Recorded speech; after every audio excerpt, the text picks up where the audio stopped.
नमस्कार दोस्तों, आपका स्वागत है आपका अपना YouTube channel GS classes Palamu में। तो दोस्तों, आज का टॉपिक है वर्ल्ड मैप। वर्ल्ड मैप में क्या देखेंगे आज? म्यांमार को। इससे पहले हम लोग श्रीलंका को देख लिए, पाकिस्तान को देख लिए। ठीक है दोस्तों, अगर नहीं देखे होंगे तो मेरे पिछले 2 वीडियो देख सकते हैं, उसमें अच्छी जानकारी दी गई है श्रीलंका और पाकिस्तान के बारे में। आज दोस्तों उसी तरह देखेंगे म्यांमार के बारे में।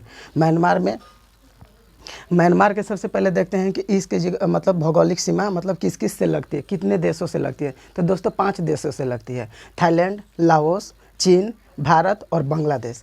थाईलैंड, लाओस, चीन, भारत और बांग्लादेश के थे। ठीक है, उत्तर में चीन हो गया, इधर पूरब में देखेगा लाओस, थाईलैंड हो गया, पश्चिम में देखेगा भारत और बांग्लादेश हो गया। ठीक है, तो नीचे में देखिएगा इसकी सीमा जो लगती है समुद्र से लगती है, जो है बंगाल की खाड़ी। यहाँ से बंगाल की खाड़ी में ही ये कोको द्वीप है दोस्तों। क्या है? कोको द्वीप। इस कोको द्वीप पहले भारत के था।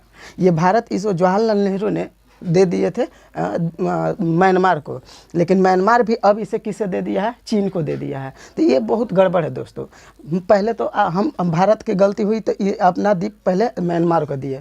म्यांमार भी इससे ज़्यादा मतलब कि गलती क्या किया कि इसे चीन के दे दिया। अब इस कोको द्वीप पे भारतीय म्यांमार की सेना न रहकर चीन की सेना रहती है, जो भारत के लिए सिरदर्द बनी हुई है। तो ये कोको द्वीप के हम तो कहते हैं मोदी जी को चाहिए ये कोको द्वीप को वापस फिर से ले लेना चाहिए। ऐसे भी दिया हुआ चीज़ है, ले लेना चाहिए, हम लोग का ही था, क्योंकि हम इसे दिए थे। इसे इसलिए नहीं दिए थे, म्यांमार को नहीं दिया गया था भारत के द्वारा कि तुम किसी और को दे दो।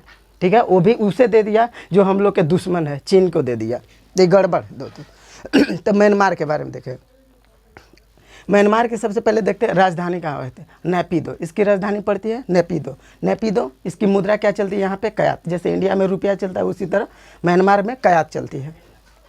अब देखिए दोस्तों, यहाँ मंदिरों के बहुत सी जनसंख्या है, इसलिए मंदिर के ज़्यादा मंदिर होने के कारण इसे स्वर्णिम पैगोडा का देश बोला जाता है। और इसमें सबसे ज़्यादा यहाँ धर्म बौद्ध धर्म को मानने वाली अधिकता है। बौद्ध धर्म को मानने वाली जनसंख्या यहाँ पे ज़्यादा है। ऐसा नहीं है कि मुस्लिम नहीं है, मुस्लिम भी है, लेकिन बौद्ध धर्म को मानने वाली जनसंख्या यहाँ पे ज़्यादा है, इसलिए इसे स्वर्णिम पैगोडा की देश भी बोला जाता है। इसका पुराना नाम बोलेगा कि म्यांमार का पुराना नाम, अब तो नया नाम म्यांमार ही है, लेकिन पुराना इसका नाम बर्मा था। इसका नाम पहले बर्मा। ये बोलेगा कि किस अधिनियम के द्वारा बर्मा अलग देश बना था। ये आपको जानकर खुशी होगी कि म्यांमार भी पहले भारत का ही अंग था, भारत का ही हिस्सा था, लेकिन इसे ये भारत शासन अधिनियम 1935 के द्वारा 1937 में ये भारत से अलग हो गया, यानी कि स्वतंत्र देश एक बन गया। ये सब गड़बड़ी अंग्रेज़ों की थी, भारत की नहीं थी। इसमें अंग्रेज जितने मतलब थे म्यांमार को अलग कर दिए। उसके बाद देखा जाए इसकी राजधानी पहले कहाँ थी? पुरानी इसकी राजधानी चेंज हुई, जैसे श्रीलंका के अनुराधापुरा, कैंडी, कोलंबो, जवाहरलाल हुआ था, उसी तरह इसका भी हुआ है। इसकी राजधानी पहले मांडले थी। कहाँ थी? मांडले के बाद इसकी राजधानी यंगून आ गई। यंगून को रंगून भी बोलते हैं, यंगून या रंगून एक ही है। तो मांडले के बाद कहाँ आ गया? यंगून। यंगून के बाद न्यू राजधानी कहाँ बन गई? नेपिदो। कहाँ बन गई दोस्तों? नेपिदो बन गई। तो ये राजधानी मांडले के बना, मांडले के बाद यंगून बना, यंगून के बाद नेपिदो बना। ठीक है, अब से दोस्तों बोलेगा कि इसकी खासियत क्या है? मांडले की खासियत बता रहे हैं। ये जो मांडले है, मांडले में आपको पता होना चाहिए कि एक मात्र भारतीय स्वतंत्रता सेनानी थे जिन्हें बाल गंगाधर तिलक, कौन थे? बाल गंगाधर तिलक, जिन्हें मांडले जेल में अंग्रेजों ने रखा था। लेकिन बाल गंगाधर तिलक से वहाँ से एक क्वेश्चन बनता है कि कौन भारतीय स्वतंत्रता सेनानी थे जो मांडले जेल में रहते हुए अपनी पुस्तक लिखे थे? उस पुस्तक का नाम क्या था? गीता रहस्य। नाम क्या था इसका? गीता रहस्य था, जो मांडले जेल में रहकर बाल गंगाधर तिलक ने लिखा था।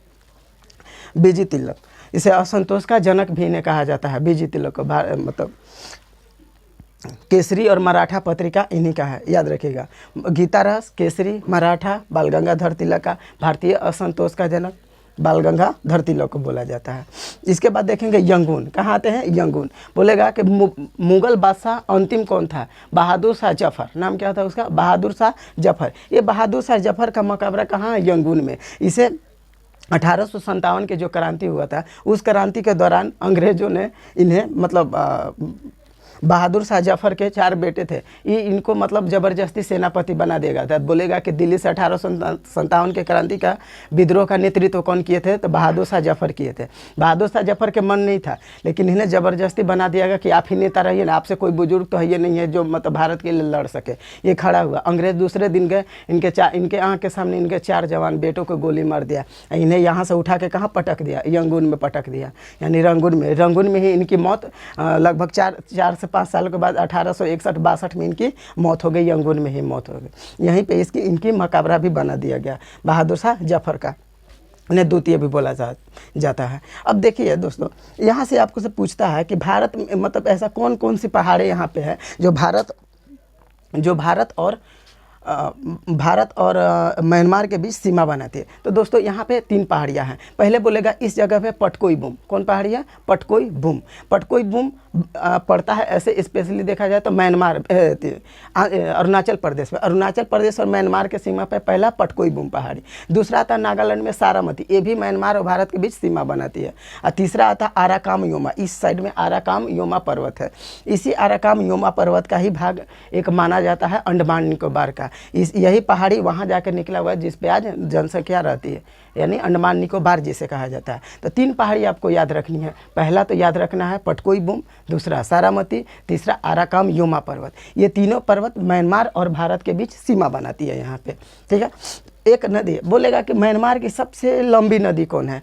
सबसे लंबी नदी यहाँ पे इरावदी है। कौन नदी है? इरावदी नदी है। इरावदी नदी की आपसे अगर पूछ दे लंबाई कितनी है, इरावदी नदी की लंबाई 1270 किलोमीटर है। कितनी है दोस्तों? 1270 किलोमीटर। इरावदी नदी का मुहाना कहाँ गिरता है? बंगाल के खाड़ी में, यानी इरावदी नदी का मुहाना यानी कि डेल्टाई नदी है। ये डेल्टा भी म्यांमार में बनाती है। एक और साल्विन नदी, ये भी कहाँ गिरती है? बंगाल की खाड़ी में। अब से बोलेगा इरावदी और साल्विन के बीच में कौन सा पठार पड़ता है? एग्जाम में पूछा हुआ क्वेश्चन है। सान का पठार। कौन सा पठार यहाँ पे पड़ता है? सान का पठार पड़ता है इरावदी और साल्विन नदी के बीच में, ठीक है दोस्तों। सान का पठार इरावदी और साल्विन नदी के बीच में हो गया। एक है, अब देखिए सबसे खास दोस्तों क्वेश्चन डायरेक्ट बनता है कि आग सान सू की का संबंध किस देश से है? आपको इतना ही नाम काफ़ी है 1 नंबर दिलाने के लिए। आग सान सू की आग सान सू की एक म्यांमार के रहने वाली है। आग सान सू की बोलेगा मैं इनका जन्म आग सान सू की के कहाँ जन्म हुआ था?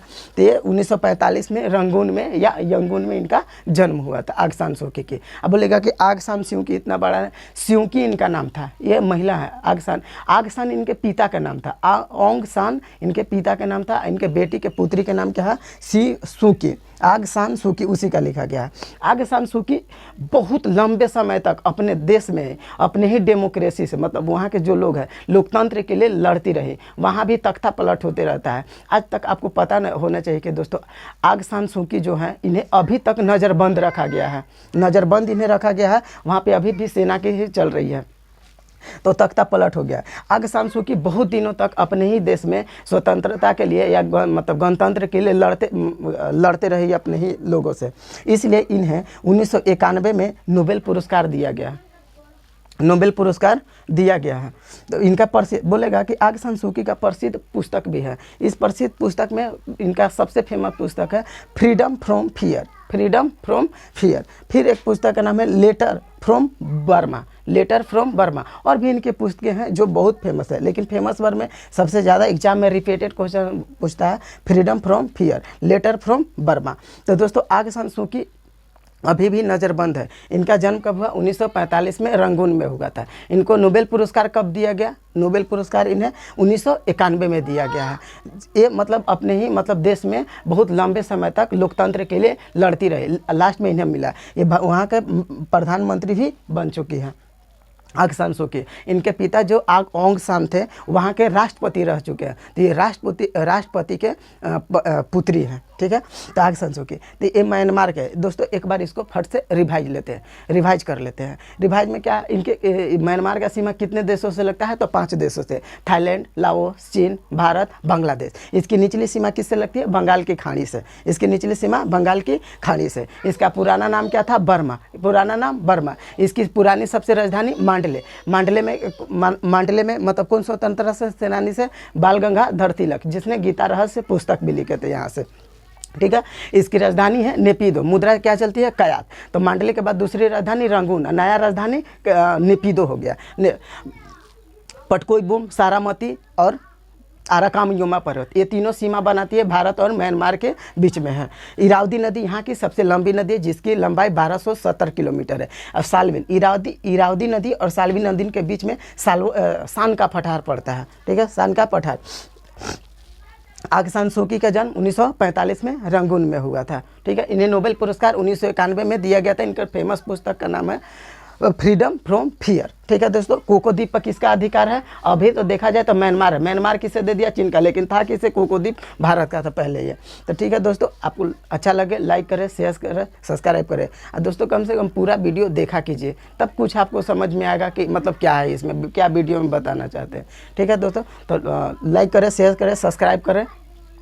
आप सब्सक्राइब कीजिएगा, मुझे मोटिवेशन होगा और भी अच्छा वीडियो आपको बना के दूँ। तब तक जय हिंद दोस्तों, स्क्रीनशॉट कर लीजिए।